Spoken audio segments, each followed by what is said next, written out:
இப்போ இருக்க அந்த டைமில் வந்து என்ன யோசிக்கிறாங்கன்னா, ஸோ கோல்டு ரேட் வந்து ஏறுது, சர்ன்னு இறங்குது, நம்ம வாங்கலாமா, இல்லை இப்போ வாங்கலாமா, இல்லை அப்புறமா வாங்கலாமா, நிறைய ஒரு கன்ஃபியூஷன் இருந்துகிட்டே இருக்கு சார். அதை பற்றி ஒரு விஷயம். ஒரே வருஷத்துல தங்கம் வந்து கண்ணா பின்னான்னு ஏறுறதுக்கான காரணங்கள் சில இருக்கலாம்.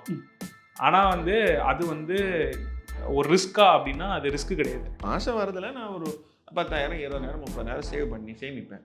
சேமிக்கிறது என் கையில் இருக்குது. முதலீடு எங்கே செய்யணும், அங்கே தான் வந்து நீங்கள் உங்களோட மூளையை உபயோகிக்கணும். முதலீடு பல இடத்துல போடலாம், கோல்டில் போடலாம், லேண்டில் போடலாம், ரைட்டா?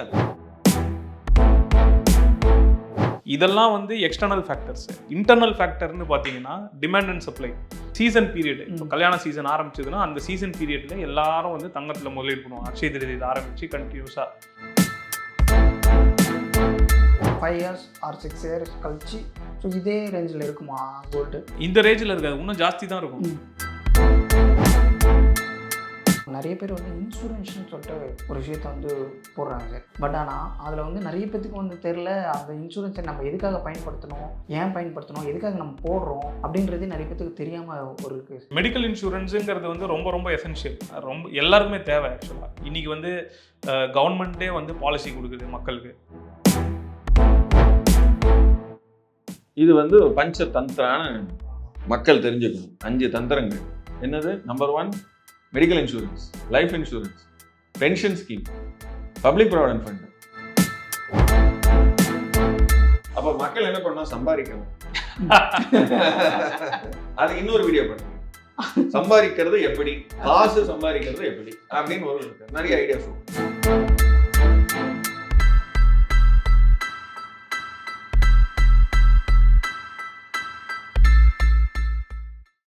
அதாவது வந்து என்கிட்ட காசு இருக்குது, ஆனால் நான் எதில் இன்வெஸ்ட் பண்ணணும், கோல்டில் இன்வெஸ்ட் பண்ணவா, இல்லை மியூச்சுவல் ஃபண்ட்ஸில் போடவா, இல்லை டெபாசிட்டில் போடவா, இல்லை வந்து ஏதாவது நான் ஒரு பிஸ்னஸ் ஆரம்பிக்கவா அப்படின்னு சொல்லி நம்ம மைண்டுக்குள்ளே வந்து ஏகப்பட்ட சந்தேகம் போயிட்டே இருக்கும். அதாவது இந்த 10,000 சேலரி வாங்க ஆரம்பிச்சிட்டோன்னா ஏகப்பட்ட சந்தேகங்கள் வந்து வர ஆரம்பிச்சிடும். இதில் பண்ணலாமா, அதில் பண்ணாமல் ஏதாவது இன்வெஸ்ட் பண்ணணும், ஏதாவது முன்னேறணும் அப்படின்ற ஒரு சந்தேகங்கள் வரும். ஸோ இந்த மாதிரி எல்லா சந்தேகங்களுக்கும் ஆன்சர் பண்ணுறதுக்காக நம்ம கூட இணைஞ்சிருக்காங்க எக்கனாமிக்ஸ் டாக்டர் GKR அவர்களும் அண்ட் தென் வந்து ஆடிட்டர் கிருஷ்ணகுமார் அவர்களும் இணைஞ்சிருக்காங்க. சார் வணக்கம் சார். வணக்கம் சார். ஃபஸ்ட்டு நான் உங்ககிட்ட இருந்து ஆரம்பிக்கிறேன் சார். இப்போ இருக்க அந்த டைமில் வந்து என்ன யோசிக்கிறாங்கன்னா, ஸோ கோல்டு ரேட் வந்து ஏறுது, சர்ன்னு இறங்குது, நம்ம வாங்கலாமா, இல்லை இப்போ வாங்கலாமா, இல்லை அப்புறமா வாங்கலாமா, இல்லை வாங்கினதை வச்சு இருக்கிறதே போதும், தேவையில்லாமல் இன்வெஸ்ட் பண்ணி வேஸ்ட் பண்ண வேணாம் அப்படின்ற ஒரு நிறைய ஒரு கன்ஃபியூஷன் இருந்துகிட்டே இருக்குது சார். அதை பற்றி ஒரு விஷயம். மாதம் வரதுல நான் ஒரு 10,000 20,000 30,000 சேவ் பண்ணி சேமிப்பேன். சேமிக்கிறது என் கையில் இருக்குது. முதலீடு எங்கே செய்யணும், அங்கே தான் வந்து நீங்கள் உங்களோட மூளையை உபயோகிக்கணும். முதலீடு பல இடத்துல போடலாம், கோல்டில் போடலாம், லேண்டில் போடலாம், ரைட்டா? நம்ம இவர் இது மருதகாசி ஒரு பாட்டு எழுதினார், ரைட்டா? சேர்த்த பணத்தை சிக்கனமா செலவு பண்ண பக்குவமா, அம்மா கையில் கொடுத்து போடு சின்ன கண்ணு, அவங்க 6 100 ஆக்குவாங்க செலவு. யாருக்கிட்ட உங்கள் பணத்தை கொடுத்து வைக்கிறீங்கிறது முக்கியம், கரெக்டா? அங்கே தான் வந்து உங்கள் முதலீடு மல்டிப்ளை ஆகும். ஒரே வருஷத்துல தங்கம் வந்து கண்ணா பின்னான்னு ஏறுறதுக்கான காரணங்கள் சில இருக்கலாம். ஆனால் வந்து அது வந்து ஒரு ரிஸ்கா அப்படின்னா அது ரிஸ்க் கிடையாது ஆக்சுவலாக. ஏன்னா இப்போ வந்து வார் வருது, இஸ்ரேல், எப்போல்லாம் வந்து நாடுகளுக்கு நடுவில் வார் இருக்கோ எல்லா கமாடிட்டி ப்ரைஸுமே ஏறும். தங்கம் மட்டும் இல்லை, வெள்ளி எவ்வளோ ஏறி இருக்குன்னு போய் பாருங்க. இந்த ஒரு வருஷத்துல 40% மேலே வெள்ளி ஏறி இருக்கு. ஆனால் ஆக்சுவலாக நிறைய பேர்த்துக்கு வந்து அது அங்கே நடக்கிறதுக்கு இங்கே ஏன் இம்பாக்ட் ஆகுது? ஏன்னா நம்ம கிட்ட சொந்தமாக கிடையாது இல்லை, நம்ம இம்போர்ட் தானே பண்ணுறோம். வெளிநாட்டிலேருந்து வந்து நம்மளுக்கு உள்ளே வர பொருள் நம்ம இம்போர்ட் பண்ணுறோம்னா இந்த வாரனால டிராஃபிக் பாதிக்கும், அங்கேருந்து வர டாலர் ரேட் ஏறும். ஏன்னா நம்ம வாங்குற வந்து இந்தியன் ருபீஸில் வாங்க முடியாது இல்லை, வெளிநாட்டிலேருந்து ஒரு பொருள் வாங்குறதுனாலே அதை நம்ம வந்து ஃபாரின் கரன்சி கொடுத்து தான் வாங்க முடியும். ஸோ அந்த ரிஸ்க் இருக்குது. ஸோ அது மட்டும் இல்லாமல் டிமாண்ட் அண்ட் சப்ளை வேறு இருக்குது. இதெல்லாம் வந்து எக்ஸ்டர்னல் ஃபேக்டர்ஸ். இன்டர்னல் ஃபேக்டர்னு பார்த்தீங்கன்னா டிமாண்ட் அண்ட் சப்ளை. இப்போ வந்து கல்யாண சீசன் வருது, அக்ஷய திருதி வருது, டிமாண்ட் இருக்குமா இருக்காது? கண்டிப்பாக. அத்தனை பேரும் அதுக்கு தான் வந்து இதுதான் சீசன் பீரியட். இப்போ கல்யாண சீசன் ஆரம்பிச்சதுன்னா அந்த சீசன் பீரியட்ல எல்லாரும் வந்து தங்கத்தில் முதலீடு பண்ணுவாங்க, அக்ஷய திருதியில் ஆரம்பிச்சு கண்டினியூஸாக. ஸோ இப்போ ஆடி மாசத்துல வந்து யாரும் கல்யாணம் பண்ண மாட்டாங்க. ஸோ அப்போ வந்து டிமாண்ட் சப்ளை வந்து ஜாஸ்தியாக இருந்து டிமாண்ட் வந்து கம்மியாக இருந்ததுன்னா அப்போ உங்களுக்கு ப்ரைஸ் கொஞ்சம் குறையும். பட் ஓவராலாக இந்த எல்லாத்தையும் பார்த்து நீங்கள் லாங் ரன்ல வந்து டெஃபினட்டாக தங்கத்தில் வந்து ஒரு நல்ல முதலீடு தான். நான் வாங்கினதுக்கு அப்புறம் குறைஞ்சிடுச்சே நீங்கள் பயப்பட வேண்டாம். ஏன்னா நீங்கள் போட்டு நீங்கள் யூஸ் பண்ணி வச்சுக்க போறீங்க. கண்டிப்பாக வந்து உங்களுக்கு வந்து லாங் டேர்மில் ஏற தான் செய்யும். ஏன்னா லாஸ்ட் 20 வருஷம் இல்லை 40 வருஷம் இல்லை 70 வருஷமாக நீங்கள் பார்த்தீங்கன்னா ஸ்டாக் மார்க்கெட்டுக்கு ஈக்குவலண்ட்டான ரிட்டர்ன் கொடுத்துருக்கு. அவர் சொன்ன மாதிரி 11% சிஏஜிஆர் வந்து லாஸ்ட் 20 இயர்ஸில் தங்கம் கொடுத்துருக்கு, காம்பவுண்டட் க்ரோத் ரேட்டு. அது வந்து which is a good investment according to me. Okay sir. இப்போ இந்த பீரியட்ல இது ஓகே சார். இன்னும் ஒரு 5 இயர்ஸ் ஆர் 6 இயர்ஸ் கழிச்சு ஸோ இதே ரேஞ்சில் இருக்குமா கோல்டு? இந்த ரேஞ்சில் இருக்காது, இன்னும் ஜாஸ்தி தான் இருக்கும். இல்லை டிமாண்ட் சொல்கிறாங்க. டிமாண்டும் அதே மாதிரி தானே இருக்கு போகுது. ஓகே. நம்மளோட கலாச்சாரம் மாறாது இல்லை. ஆ. ஸோ அப்படியே தான் இருக்கு போகுது. இருக்க அதிகம் தான் போகிறாங்க. இன்னும் இருக்க தங்கம் விலை அதிகமாக தான் ஆகிட்டே தான் போகும். இன்னொரு விஷயம் என்னன்னா நிறைய பேர் வந்து இன்சூரன்ஸ்னு சொல்லிட்டு ஒரு விஷயத்த வந்து போடுறாங்க சார். பட் ஆனால் அதில் வந்து நிறைய பேத்துக்கு வந்து தெரில அந்த இன்சூரன்ஸை நம்ம எதுக்காக பயன்படுத்தணும், ஏன் பயன்படுத்தணும், எதுக்காக நம்ம போடுறோம் அப்படின்றதே நிறைய பேத்துக்கு தெரியாமல் ஒரு கேஸ். இது ஒரு ஆக்சுவலாக வந்து ரொம்ப முக்கியமான விஷயம். இன்சூரன்ஸ் வந்து எல்லாருமே கவர் பண்ணணும். இப்போ கூட இந்த பிஜேபியோட தேர்தல் அறிக்கையில் கொடுத்துருக்காங்க 70 வயசுக்கு மேலே எல்லாரையும் நான் insurance cover, medical insurance. Medical insurance at least வந்து எல்லாருக்கும் மஸ்ட்டு. டேர்ம் இன்சூரன்ஸ்னு ஒன்று இருக்குது, அது யங்ஸ்டர்ஸுக்கு, மிட் ஏஜ் குரூப்புக்கு, சேலரிட் எம்ப்ளாயீஸ்க்கு, அவங்களோட குடும்ப பாதுகாப்புக்கு டேர்ம் இன்சூரன்ஸுங்கிறது வந்து ரொம்ப முக்கியம். டேர்ம் இன்சூரன்ஸ் எப்படி இருக்கணும்னா, நான் இன்னைக்கு வந்து ஒரு 1 லட்ச ரூபா சம்பாதிக்கிறேன் மாதம், என் ஃபேமிலியை நான் தான் ஃபுல்லாக பார்த்துக்க போகிறேன். ஸோ ஒரு லைஃப் ஸ்டைல் நான் என் ஃபேமிலிக்கு கொடுத்துருப்பேன். என் ஒய்ஃப் வேலை பார்க்கல, என் பசங்க இப்போ தான் படிக்கிறாங்க, அந்த லெவலில் இருக்கும் அப்படின்னா நம்ம வந்து டேர்ம் இன்சூரன்ஸ் அட்லீஸ்ட் வந்து 60 மடங்குக்கு கவர் பண்ணணும். ஒரு மாத சம்பளத்தோட 60 மடங்குக்கான அமௌண்ட்டை வந்து அட்லீஸ்ட் நீ கவரேஜாக எடுக்கணும். இப்போ 1 லட்ச ரூபா எனக்கு மாத சம்பளம் அப்படின்னா இன்டூ 60 டைம்ஸ் 60 லட்ச ரூபாய்க்காவது எனக்கு வந்து மினிமம் எனக்கு இன்சூரன்ஸ் இருந்தே ஆகணும். இன்சூரன்ஸுங்கிறது வந்து ஒரு ஈவெண்ட்டுக்கு தான். நான் இல்லைன்னா என் ஃபேமிலியை வந்து அந்த பணம் காப்பாற்றணும். அவங்க அதே காரில் போகணும், அதே பைக்கில் போகணும், அதே மாதிரி பெட்ரோல் போட்டு வாழணும், அதே வீட்டில் வாழணும். ஸோ இதுக்கு அட்லீஸ்ட் நான் வந்து என் ஃபேமிலியை நான் ப்ரொடெக்ட் பண்ணணும். அந்த ஒரு இன்சூரன்ஸ் தான். சில என்டோமெண்ட் பிளான்ஸு, எஸ்ஐபி, அதில் யூலிப் பிளான்லாம் இருக்குது. அதெல்லாம் வந்து ஜென்ரலி வந்து அவ்வளோ பெனிஃபிஷியல் கிடையாது. என்டோமெண்ட் பிளானுங்கிறது வந்து அதுக்கு நீங்கள் வந்து ஃபிக்ஸ்ட் டெபாசிட்லேயே நீங்கள் எஸ்ஐபி போடலாம், மியூச்சுவல் ஃபண்ட் போடலாம், கோல்டில் இன்வெஸ்ட் பண்ணலாம், ரியல் எஸ்டேட்டில் போடலாம். ஸோ அதுக்கு மல்டிபிள் ஆப்ஷன்ஸ் இருக்குது. இல்லை நான் எதுவுமே பண்ண மாட்டேன்ப்பா, எனக்கு வந்து இது ஒழுங்காகவே இருக்காது, இன்சூரன்ஸ்னு நான் சொல்லிட்டேன்னா டான்னு கட்டிடுவேன், ஏன்னா பாலிசி லேப்ஸ் ஆகிடுச்சுன்னா எனக்கு பணம் கிடைக்காது அப்படின்னு ஒரு பயத்தில் வந்து சில பேர் வந்து பணம் கரெக்டாக கட்டுவாங்க. இன்சூரன்ஸை மட்டும் எப்படியாவது கரெக்டாக கட்டணும்னு பார்ப்பாங்க. எஸ்ஐபினா ஒரு மாதம் நான் கட்டுவேன், இன்னொரு மாதம் நான் கட்டாமல் போயிடுவேன். சரி இந்த காசு தானே, இது கட்டலைன்னா என்ன, நம்ம இந்த செலவு பண்ணிடுவேன். இன்சூரன்ஸ்னா பாலிசி லேப்ஸ் ஆயிடுச்சுன்னா கட்டின பணம் எல்லாமே போயிடுமே அப்படிங்கிற ஒரு பயத்திலேயே எல்லாரும் என்டோமெண்ட் பாலிசியில் கட்டுவாங்க. ஸோ அவங்களுக்குலாம் அந்த பாலிசி வந்து ஒர்க் அவுட் ஆகும். இல்லை நான் வந்து சிஸ்டமேட்டிக்காக இருப்பேன், நான் வந்து டிசிப்ளின்டாக என்னோட லைஃப்பை நான் லீட் பண்ணுவேன், மாதம் 1ஆம் தேதி ஆனால் நான் இந்த குறிப்பிட்ட பணத்தை வந்து நான் வந்து எஸ்ஐபியில் என்னால் கட்ட முடியும், முதலீடு பண்ண முடியும் அப்படின்னு நினைக்கிறவங்களுக்கு வந்து என்டோமெண்ட் போகாமல் எஸ்ஐபி மியூச்சுவல் ஃபண்டில் போகிறது இன்னும் பெனிஃபிஷியலாக இருக்கலாம் லாங் டேர்மில். Okay sir. இப்போ மெடிக்கல் இன்சூரன்ஸ் சார் அது எப்படி சார்? இப்போ ஏன்னா ரெஸ்ட்ரிக்ஷன் வந்து மெடிக்கல் இன்சூரன்ஸில் நிறைய இருக்க மாதிரி ஒரு இது இருக்குது. மெடிக்கல் இன்சூரன்ஸுங்கிறது வந்து ரொம்ப ரொம்ப எசென்ஷியல், ரொம்ப எல்லாருக்குமே தேவை. ஆக்சுவலாக இன்றைக்கி வந்து கவர்மெண்ட்டே வந்து பாலிசி கொடுக்குது மக்களுக்கு. அடித்தட்ட மக்களுக்கு வந்து ஃப்ரீ ஆல்மோஸ்ட். இப்போ முன்னாடி வந்து பார்த்தீங்கன்னா 60 வயசு வரைக்கும் தான் வந்து பாலிசி ஃப்ரீயாக கொடுத்துருந்தேன், அதாவது டெஸ்ட் இல்லாமல்.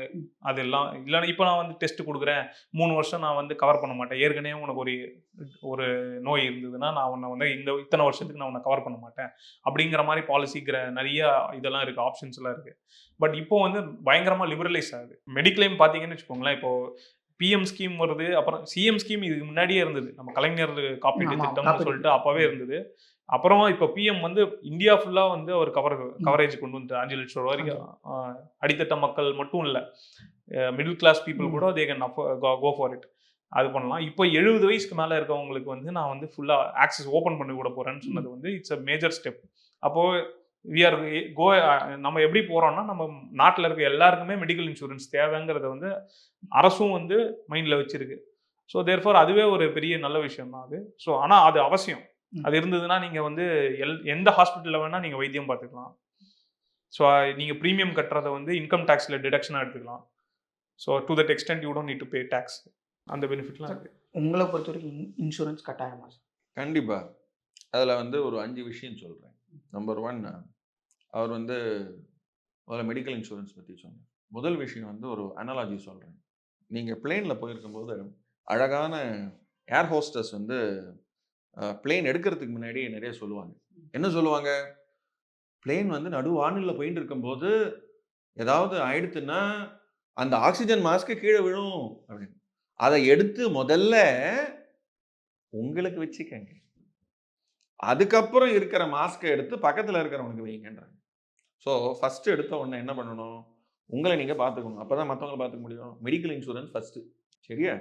மெடிக்கல் இன்சூரன்ஸ் எடுக்கும்போது உங்களுக்கும் எடுத்துக்கோங்க, உங்களுடைய குடும்பத்தாருக்கும் சேர்த்து எடுத்துக்கோங்க. நம்பர் 1. நம்பர் 2, லைஃப் இன்சூரன்ஸ்னு கேட்டிங்க.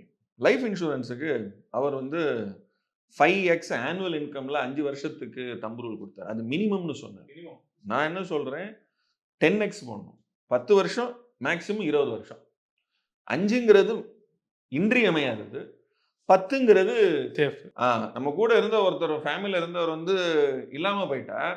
அவருடைய நினைவுகள் வந்து அவர் இல்லாம வந்து அவங்க வாழ்க்கையை வந்து தரத்தை அவங்க வந்து ஸ்டெபிலைஸ் பண்றதுக்கு வந்து ஒரு 5லேருந்து 10 வருஷம் ஆகும். அப்பதான் வந்து ஓகே என் கூட இருந்தார் அவரு அப்படிங்கிறது ஒரு நினைவாகத்தான் இருக்கும். ஸோ அதனால 10x 10 இயர்ஸ் இன்கம் வந்து நீங்க கவர் கொடுக்கணும். இப்போ வந்து மாசத்துக்கு 1 லட்சம் ரூபா சம்பளம், அப்போ வருஷத்துக்கு 12 லட்சம் ரூபா சம்பளம். 12 × 10 வருஷம் 1,20,00,000 ரூபா. 1,20,00,000க்கு இன்சூரன்ஸ் எடுத்துடணும். இது இன்றியமையாது.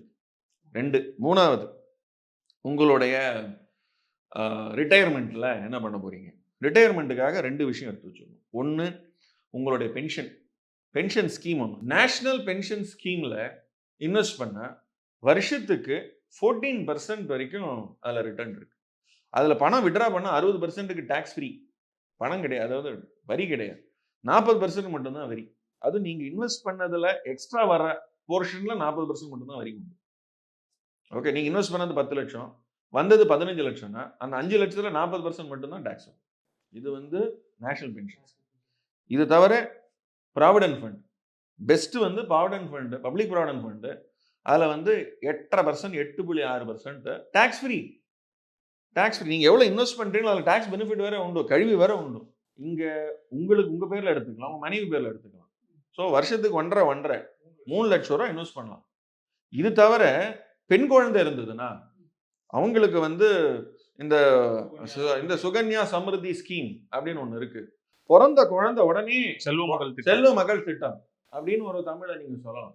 அதுக்கு 1.5 லட்சம் ரூபா சேவ் பண்ணி வச்சீங்கன்னா அந்த பொண்ணு வந்து படிச்சு 18 வயசுக்கு அப்புறம் எப்போ வேணாலும் விட்ரா பண்ணிக்கலாம். 20 வருஷம்னு வச்சுக்கோங்களேன். 20 வருஷத்துக்கு 20 × 1.5 லட்சம், அதை எடுத்து 30 லட்சம் ரூபா. அது வட்டியெல்லாம் போட்டு குட்டி போட்டு பார்த்தீங்கன்னா மினிமம் 50-60 லட்சம் ரூபா வரைக்கும் கார்பஸ் இருக்கும். அது வந்து ஒரு மிகப்பெரிய பலம் அந்த பெண் குழந்தைக்கு. ஸோ என்ன படிக்கணும், ஏது பண்ணணும் என்னங்கிறது நீங்க எதை பத்தியும் கவலைப்பட வேண்டாம்.